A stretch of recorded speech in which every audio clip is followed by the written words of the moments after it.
साईं पर आप सभी साईं भक्तों को जय साईं राम।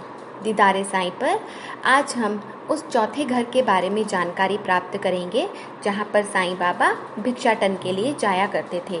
यह चौथा घर बाईजा माँ का घर है। बाईजा माँ का घर उन दिनों बायाजी अप्पा कोटे के घर से सटा हुआ होता था, यानी कि उनके पास होता था। यह बहुत ही पुराना और सुंदर घर है। यह घर कितना पुराना है इसका अंदाज़ा आप इसके नंबर को देखकर लगा सकते हैं। म्युनिसिपल कॉरपोरेशन यानी कि नगर पालिका द्वारा दिया गया नंबर इस घर का है 164, जबकि द्वारका माई का नंबर 778 है। तो हम अंदाज़ा लगा सकते हैं कि यह घर लगभग 200 साल पुराना है। बाईजा माई का घर बहुत ही सुंदर हुआ करता था। आज भी यदि हम देखें तो बाईजा माई के घर का दरवाज़ा बहुत ही सुंदर प्रतीत होता है। यह दरवाज़ा सिंगल पीस ऑफ वुड यानी कि एक खंडीय लकड़ी से बना है। इस पर लगा फ्रेम, गुदे मोर और फूल बहुत ही अद्भुत हैं। इतने साल मौसम की मार झेलने के बावजूद भी इसकी मजबूती और सुंदरता ज्यों की त्यों बनी है। बाईजा माँ शिरडी में शादी के बाद आईं। उनकी शादी गणपत कोते से हुई। वह एक धनी व्यक्ति और जमींदार थे। बाईजा माई एक कर्तव्यनिष्ठ महिला थी। उनके घर के सभी कार्य वह स्वयं करती थी। जैसे उनके पास घोड़े, पशु और खच्चर थे। खेती बाड़ी की जमीन थी जिसकी देखभाल वे बहुत कुशलता से स्वयं करती थीं।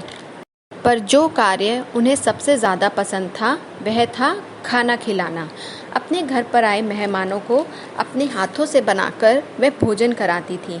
उन्हें मालूम था अन्न ही ब्रह्म है।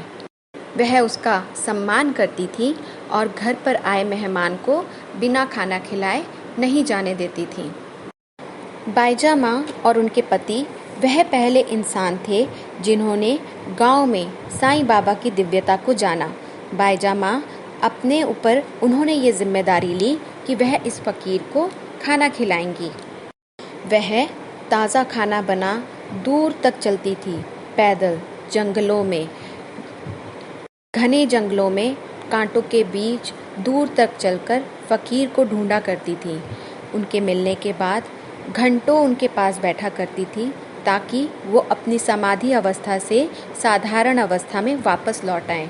जैसे ही वह अपने साधारण अवस्था में आते थे, बाईजा माई उन्हें अपने हाथों से खाना खिलाती थी, जैसे यशोदा माँ कान्हा को खिलाती होंगी। जब तक बाईजा माँ उन्हें खाना नहीं खिला देती थी, वह खुद भी खाना नहीं खाती थी। साईं बाबा ने स्वयं कहा था कि पिछले जन्म में बाईजा माँ मेरी बहन थी और उनके बेटे तात्या बाबा को मामा बुलाते थे। जब बाबा द्वारका माई में रहने लगे तब जाकर बाईजा माई का कष्ट कम हुआ।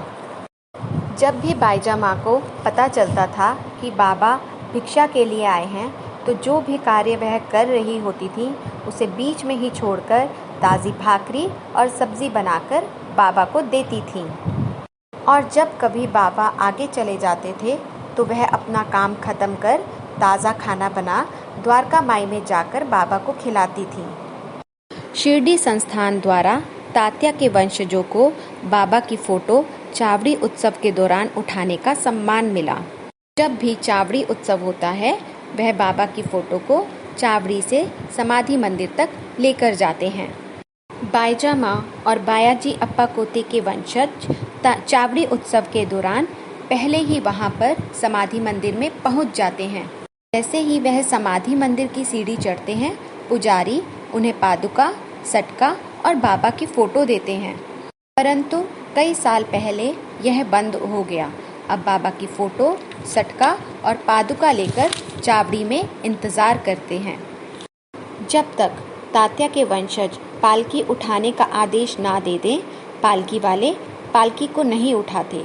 इसके पीछे कारण यह हो सकता है, जब भी बाबा दक्षिण मुखी चावड़ी में रहते थे और वहाँ से द्वारका माई सुबह उन्हें जाना होता था, जब तक तात्या वहाँ आकर न बोल दें चल मामा, फिर वे बाबा का हाथ अपने बगल में रखकर उन्हें ले जाते थे, तब तक बाबा नहीं जाते थे। शायद इसीलिए तात्या के वंशज जब तक पालकी को उठाने का आदेश न दें, पालकी वाले पालकी को नहीं उठाते।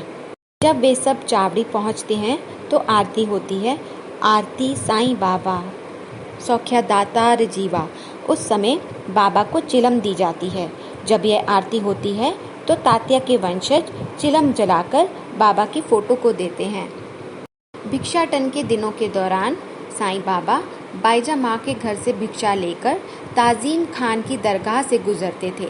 यह दरगाह महालसा पति जी के घर के पास है। आप सभी साईं भक्तों को जय साईं राम।